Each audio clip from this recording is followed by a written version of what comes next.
मनोज जरांगे शुक्रवारी सकाळी आझाद मैदानावर उपोषण सुरू करणार। आरक्षणाचा विजय घेऊनच मुंबईतून परतणार मनोज जरांगे मुंबईच्या दिशेने।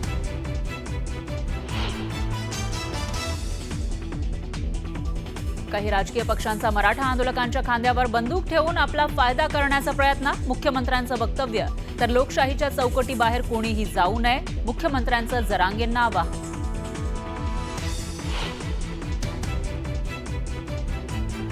शनिवारपासून राष्ट्रीय ओबीसी महासंघाचं साखळी उपोषण। मराठा समाजाला ओबीसी मधून आरक्षण देण्यास विरोध, गरज पडली तर मुंबईत धडकणार, ओबीसी महासंघाचा इशारा।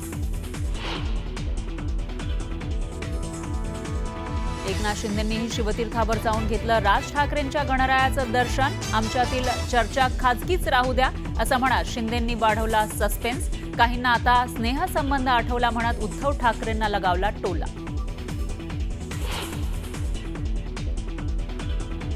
विरारमध्ये इमारतीचा भाग कोसळून झालेल्या दुर्घटनेमध्ये 17 जणांचा मृत्यू। मृतांच्या वारसांना 5 लाखांची मदत जाहीर। मंत्री गिरीश महाजन यांच्याकडून घटनास्थळाची पाहणी।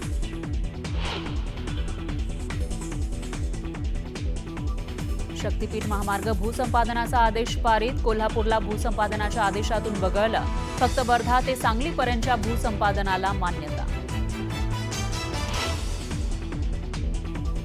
सिंहस्थ कुंभमेळ्यामध्ये प्रशासनाच्या प्राधिकरणामध्ये साधू महंतांचा समावेश नाही, त्यामुळे साधू महंतांचा कुंभमेळ्याच्या प्राधिकरणावर आक्षेप। तर 13 आखाड्यांमधील प्रत्येकी 2 जण प्राधिकरणावर घेण्याची मागणी।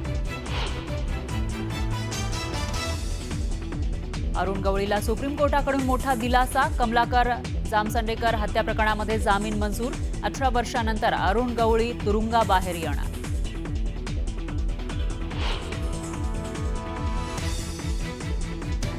नांदेडच्या गोळेगावात विवाहित मुलगी आणि प्रियकराच्या हत्या प्रकरणी धक्कादायक माहिती समोर। हत्येआधी दोघांची धिंड काढल्याचा व्हिडिओ आला समोर। मास्टर ब्लास्टर सचिन तेंडुलकरनं सहकुटुंब घेतलं लालबागच्या राजाचं दर्शन। तर लालबागच्या राजाच्या चरणी भाविकांचं पहिल्याच दिवशी भरघोस दान।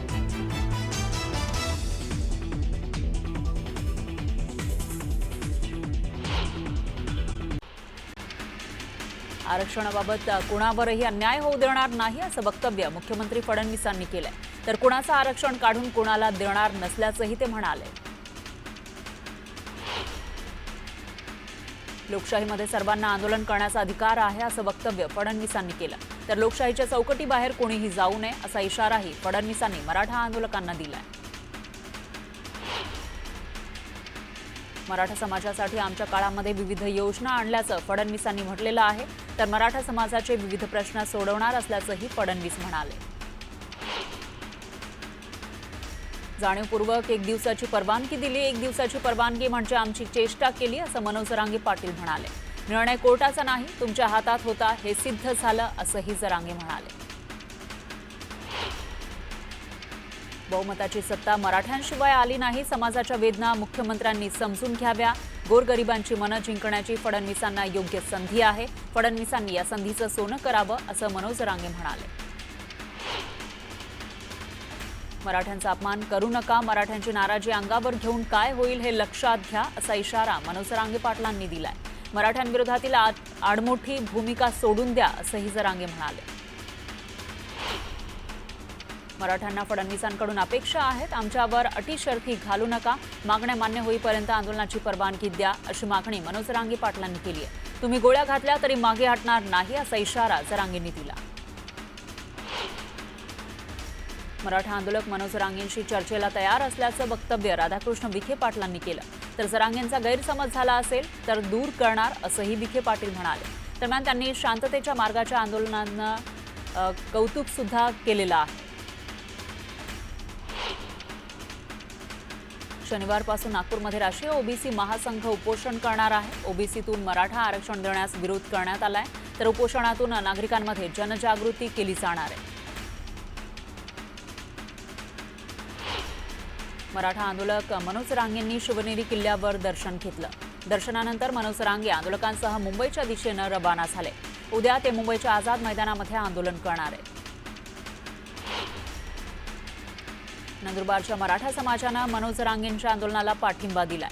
यावेळी मोठ्या संख्येनं मराठा आंदोलक हे मुंबईसाठी रवाना झालेत। दरम्यान मराठा आंदोलकांनी जोरदार घोषणाबाजीही केली। त्यानंतर एक ब्रेकिंग न्यूज समोर येते। शक्तीपीठ महामार्ग भूसंपादनाचा आदेश पारित झाला आहे। कोल्हापूरला भूसंपादनाच्या आदेशातून वगळल्याची माहिती आहे। केवळ वर्धा ते सांगलीपर्यंतच्या भूसंपादनाला मान्यता देण्यात आली आहे। भूसंपादनासाठी 20,787 कोटी रुपये मंजूर झालेत, तर विरोध डावलत सरकारचं महामार्गाच्या दिशेनं पहिलं पाऊल पाहायला मिळत आहे। कोल्हापूरमधून या भूसंपादनासाठी मोठ्या प्रमाणामध्ये विरोध होत होता आणि त्यानंतर आता कोल्हापूर वगळून हा आदेश पारित झाल्याची माहिती समोर येते। दरम्यान याविषयी अधिक माहितीसाठी आपले प्रतिनिधी ज्ञानेश्वर हे आपल्यासोबत जोडले गेले आहेत। ज्ञानेश्वर, काय सांगाल?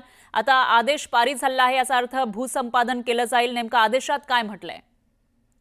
शक्तीपीठ महामार्गासाठी आता सरकारने पावलं उचलल्याचं आपल्याला पाहायला मिळते। 12 जिल्ह्यातले शेतकरी आहेत ते या भूसंपादनाला आणि शक्तीपीठ महामार्गाला विरोध करत असताना सरकारनं मात्र आज पुन्हा एकदा आदेश आहे तो पारित केलेला आहे आणि यानुसार भूसंपादनाची प्रक्रिया वर्धा जिल्ह्यातल्या पारनेर इथपासून ते सांगली जिल्ह्यापर्यंत आहे ते राबवण्यात येणार आहे। त्यासाठी 20,787 कोटी रुपयाचा निधी सुद्धा आहे ते या GR नुसार आहे ते सरकारनं मंजूर केलेला आहे आणि त्यामुळे सरकार हा विरोध डावलून आहे तो महामार्ग करण्याच्या तयारीत असल्याचं आहे ते दिसते। एकूणच पाहायला गेलं तर कोल्हापूर आणि इतर 12 जिल्ह्यातले शेतकरी याला विरोध करताना पाहायला मिळते। मात्र कोल्हापूरचा प्रभावी विरोध पाहता सरकारनं 15 ऑक्टोबर 2024 रोजी या संदर्भात अधिसूचना रद्द केली होती आणि त्यानुसार आता सुद्धा हा GR काढताना पुन्हा एकदा कोल्हापूरला यामधून आहे ते वगळण्यात आलेले। मात्र इतर जिल्ह्यामधले भूसंपादनाचे आदेश आहेत ते आज सरकारनं काढलेले आहेत, त्यामुळे या जिल्ह्यामध्ये आहे ते भूसंपादनाचं काम आहे ते सरकार आता हाती घेणार आहे।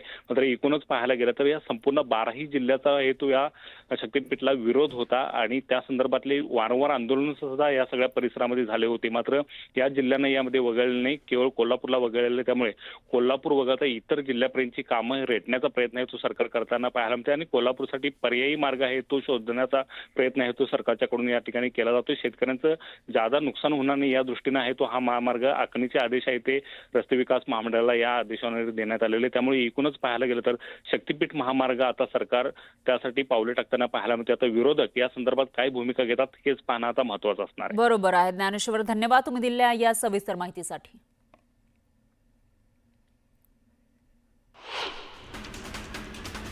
सोलापुरातून मोठ्या संख्येनं मराठा आंदोलक मुंबईसाठी रवाना झाले।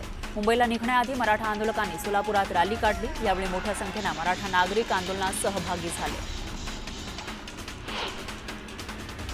मावळमध्ये जुन्या पुणे मुंबई महामार्गावर मराठा आंदोलकांच्या वाहनांच्या रांगा लागल्या।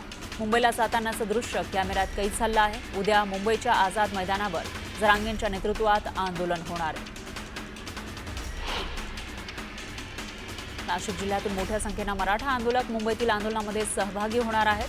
सिन्नर, येवला, निफाड, नांदगाव, मनमाड, त्र्यंबकेश्वर आणि इगतपुरी या तालुक्यांमधून मराठा आंदोलक मुंबईमध्ये होणाऱ्या आंदोलनात सहभागी होणार आहेत। मावळमधील तळेगाव चाकण महामार्ग आज वाहतुकीसाठी बंद करण्यात आलाय। मराठा आरक्षणाच्या मागणीसाठी मुंबईकडे मोर्चा निघणार असल्यानं हा निर्णय घेण्यात आलाय। शिवनेरी किल्ल्याचे दर्शन घेऊन मोर्चा आझाद मैदान मुंबईकडे रवाना होणार आहे। धाराशिव जिल्ह्यातून 50,000 पेक्षा जास्त मराठा आंदोलक मुंबईकडे रवाना झाले। आज आणखी मराठा आंदोलक मुंबईला जाणार आहेत, तर मुंबईतील उद्याच्या मोर्चात ते सहभागी होणार आहेत।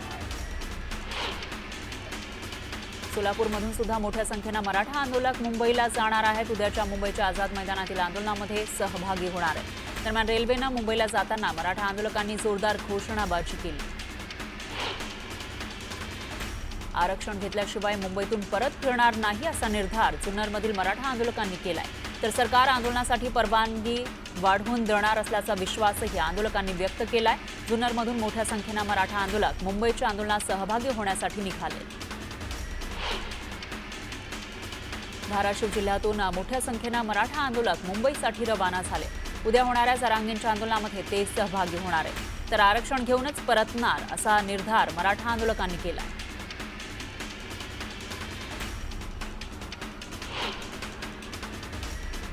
रत्नागिरी शहरामध्ये मंत्री नितेश राणे यांचे बॅनर लावण्यात आले। बॅनरवर आम्ही ओरिजिनल असं लिहिण्यात आले। दरम्यान बॅनरबाजीची रत्नागिरी जिल्ह्यामध्ये जोरदार चर्चा आहे। शहापूरच्या टेंभा गावाला गणेशोत्सवात जल्लोष पाहायला मिळतोय, सुरुवात झालेली आहे। तर यंदा गावातील एका नागरिकानं ऑपरेशन सिंदूरची थीम साकारली आहे. दरम्यान देखावा पाहण्यासाठी नागरिकांनी मोठी गर्दी केली. पिंपरी चिंचवडमध्ये गणेशोत्सवादरम्यान लेझर लाईटवर बंदी घालण्यात आली आहे. लेझर लाईटचा वापर करणाऱ्या गणेश मंडळांवर कठोर कारवाई केली जाणार आहे. तर मर्यादेपेक्षा उच्च आवाजात साऊंड सिस्टीम वाजवल्यास कारवाई केली जाणार आहे. जळगावच्या चोपडामध्ये नवसाला पावणाऱ्या मुजुमदार गणपतीची स्थापना करण्यात आली आहे. यावेळी गणपतीची पूजा करण्यात आली आहे. दरम्यान भाविकांनी सकाळपासूनच दर्शनासाठी गर्दी केली. वाशिमच्या कामर गावात जल्लोषात गणेशोत्सवाची सुरुवात झाली आहे. यंदा जय भवानी गणेश मंडळानं लाल सुपारीची पर्यावरणपूरक गणेश मूर्ती स्थापन केलेली आहे. तर शेतकऱ्यांच्या मदतीनं ही मूर्ती साकारण्यात आली आहे. दरम्यान दर्शनासाठी भाविकांनी मोठी गर्दी केली. कोकणात गणेशोत्सवाचा उत्साह शिगेला पोहोचलेला आहे. गणपती बाप्पा विराजमान होताच कोकणातील पारंपरिक भजन, जाकडे नृत्य आणि लोककलेचे सूर दुमदुमू लागले. लोककलेचे एकत्रित दर्शन घडावं यासाठी रामदास कदम यांच्या निवासस्थानी दरवर्षी विशेष कार्यक्रमांचं आयोजन केलं जातं. पुण्यात संभाजी भिडेंनी दगडूशेठ गणपतीचं दर्शन घेतलं. यावेळी त्यांनी दर्शन घेत गणपती बाप्पाची आरती केली. दगडूशेठ श्रींसमोर अथर्व शीर्ष पठणाची परंपरा कायम आहे. ऋषी पंचमीनिमित्त दगडूशेठ हलवाई गणपतीसमोर 35,000 महिलांनी अथर्व शीर्ष पठण केलं. अथर्व शीर्ष पठणासाठी खासदार सुनेत्रा पवारांनी उपस्थिती लावली. लालबागच्या राजाच्या दर्शनासाठी राज्याच्या कानाकोपऱ्यातून भाविक मुंबईत दाखल होत आहेत. भाविकांच्या गर्दीनं मंदिर परिसरात भक्तिमय वातावरण दिसून येत आहे.